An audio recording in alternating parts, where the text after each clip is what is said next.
Our next chapter is sorting materials into groups. Sorting means placing. So placing material into groups. हम material को उनकी properties के हिसाब से ग्रुपिंग में रखते हैं, मतलब जिनकी सिमिलर प्रॉपर्टीज़ है उनको एक ग्रुप में रख देते हैं और जिनकी डिफरेंट प्रॉपर्टीज़ है उनको डिफरेंट ग्रुप में रख देते हैं। लेकिन हम क्यों रखते हैं, ग्रुपिंग क्यों इम्पॉर्टेंट होती है, ताकि हम उनकी प्रॉपर्टीज़ को ईज़िली स्टडी कर पाएँ और and it also saves our time, energy and makes our work easy. So किन किन प्रॉपर्टीज़ के बेस पे हम मटेरियल की ग्रुपिंग कर सकते हैं। Properties like roughness, hardness, lustre, transparency, solubility etcetera, ये सब प्रॉपर्टीज़ है and we will going to discuss about each one of these properties one by one. So our first property is roughness. कुछ material rough भी हो सकते हैं, कुछ material smooth भी हो सकते हैं, तो हम टच करके भी पता लगा सकते हैं कौन से मटेरियल रफ होते हैं, कौन से मटेरियल स्मूथ होते हैं। For example stones are rough to touch and flowers petals are smooth to touch. और मोर एग्जाम्पल्स देख लेते हैं। Rocks, sandpaper and bark of tree are the example of rough surfaces and glass sheet, flower petals and surface of an apple are the examples of smooth surfaces. Next property is luster. Luster means shine. It is the shine of a material. जो सभी metals होते हैं, for example gold, silver, bronze, इनके पास property होती है shine की। तो हम क्या कह सकते हैं, they said to possess luster। और इनकी ये property की वजह से हम इन metals को use कर सकते हैं for making jewelry and other decorative articles. Next property है हार्डनेस। कुछ मटेरियल हार्ड भी हो सकते हैं और कुछ मटेरियल सॉफ्ट भी हो सकते हैं। जो हार्ड मटेरियल होते हैं वो डिफ़िकल्ट टू कंप्रेस होते हैं। कंप्रेस मतलब हम उनको इजीली स्क्वीज़ नहीं कर सकते, हम इनको इजीली प्रेस नहीं कर सकते। For example rocks, wood, iron, diamond are the example of hard materials.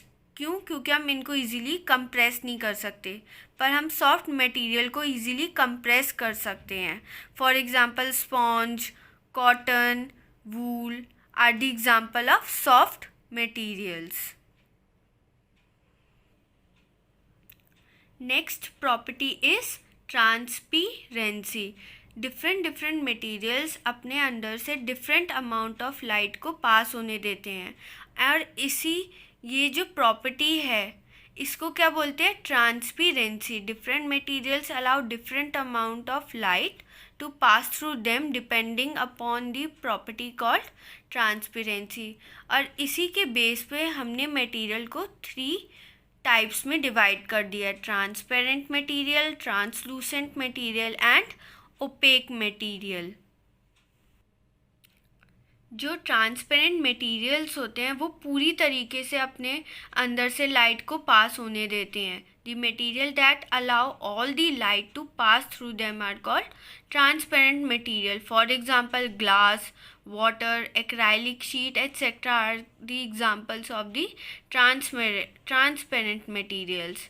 और ट्रांसलूसेंट मटेरियल्स कौन से होते हैं, जो कुछ लाइट अपने अंदर से पास होने देते हैं, सारी लाइट अपने अंदर से पास नहीं होने देते हैं। So the material that allow some light to pass through them are called translucent material. For example oiled paper, coloured glass are the examples of translucent material. Next is opaque material.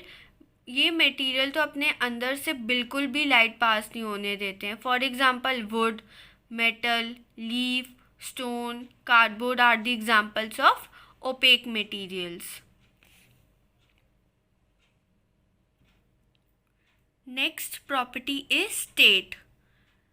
जो हमारे आसपास जितने भी materials हैं वो किससे बने होते हैं, मैटर से। चाहे वो टेबल हो, चेयर हो, एयर हो, कुछ भी हो, तो वो किससे बने होते हैं, मैटर से।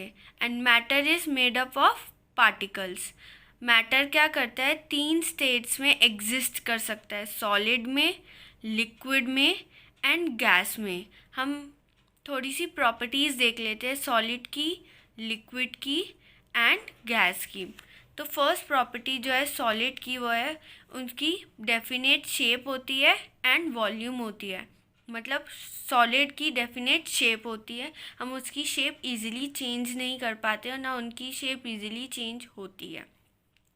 फॉर एग्ज़ाम्पल टेबल है, चेयर है, तो उनकी शेप डेफिनेट होती है। एंड वॉल्यूम मीन्स वो पर्टिकुलर जो स्पेस ऑक्यूपाई करते हैं वो सेम रहता है। जैसे एक हमारे घर में चेयर है, वो उसकी डेफिनेट शेप है एंड डेफिनेट वॉल्यूम है। और लिक्विड की क्या होती है, डेफिनेट वॉल्यूम तो होती है बट कोई डेफिनेट शेप नहीं होती। हम जिस भी कंटेनर में लिक्विड को डाल देते हैं वो अपनी शेप उस हिसाब से चेंज कर लेते हैं। फॉर एग्ज़ाम्पल बॉटल में डाला तो वो बॉटल की शेप ले लेता है, ग्लास में डाला तो वो ग्लास की शेप ले लेता है। तो इसलिए liquids have definite volume but no definite shape. और गैसेस की ना तो डेफिनेट शेप होती है ना तो डेफिनेट वॉल्यूम होती है। सेकेंड प्रॉपर्टी होता है compression.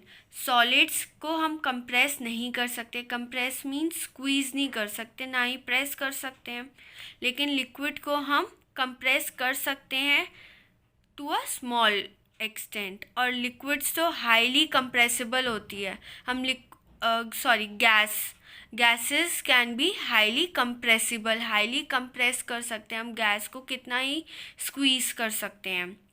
Next property is closely packed. Particles जो होते हैं सॉलिड्स के वो बिल्कुल क्लोजली पैक्ड होते हैं, देयरफॉर दे आर हार्ड। जो लिक्विड के पार्टिकल्स होते हैं वो क्लोजली पैक नहीं होते, इतने क्लोजली पैक नहीं होते जितने सॉलिड के पार्टिकल्स होते हैं, पर हाँ वो थोड़े बहुत क्लोजली पैक्ड होते हैं। लेकिन गैशियस के पार्टिकल्स इतने लूजली पैक्ड होते हैं, देयरफॉर उनके पार्टिकल्स रैंडम मोशन शो करते हैं, इधर उधर, मतलब उनकी जो मोशन होती है वो रैंडम होती है।